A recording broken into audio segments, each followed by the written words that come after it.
Welcome back to Feelings in Motion, a series of 4 short videos in which I'll be helping you to connect with and better understand some of your difficult feelings. Now, last week's video discussed anxiety, and today we're talking about depression and hopelessness. Firstly, it's important to acknowledge that most of us will experience symptoms of clinical depression at some point in our lives.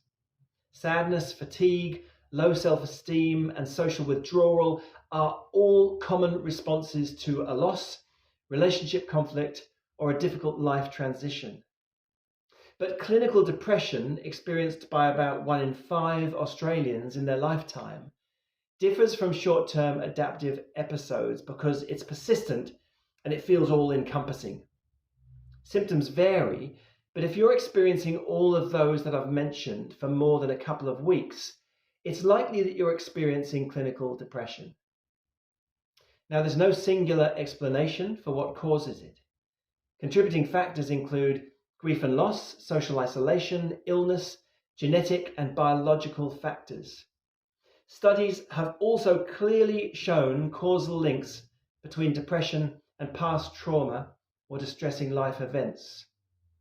Through this lens, it's easy to see that whilst anxiety is the nervous system's hyperarousal response to threat, depression can be its emotional and physiological shutdown mechanism when we feel hopeless in the face of a distressing event or situation over which we feel that we have no control.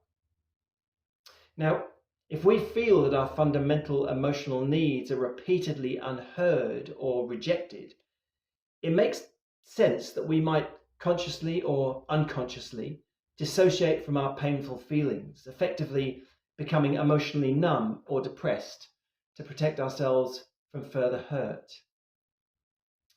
There are various ways that we can respond to depression. Antidepressant medications may help stabilize our moods and restore daily functioning. Finding the right medication is a complex process that begins with a visit to your GP. Various talking therapies can address unhelpful thinking patterns and support you in engaging with behaviors which reduce depressive symptoms. These typically include building social connections, improving your eating, drinking, and sleeping patterns, and increasing physical exercise. These are all great strategies to build into our daily routines to support health and well-being generally. A narrative therapy approach guides people to externalize and name their depression. By externalizing the dark cloud or tidal wave, instead of viewing it as an inseparable part of ourselves, we place a distance between us and this unwanted guest that enters our lives uninvited.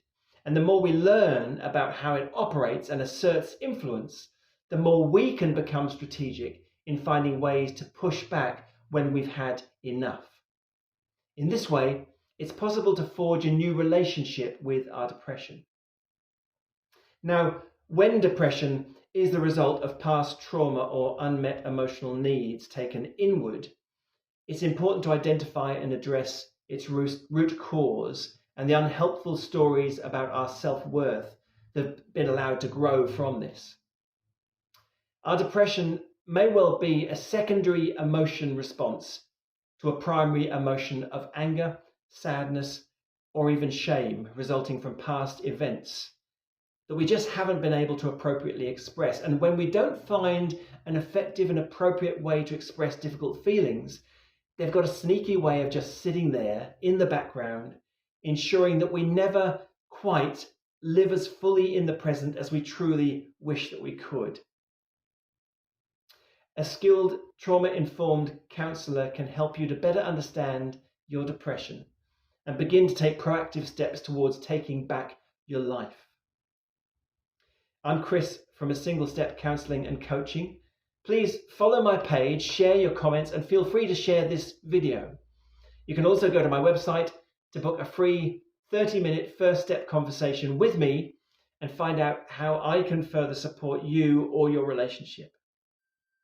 Next Monday, we'll be talking about sadness and grief. I hope you'll join me. Until then, feel good.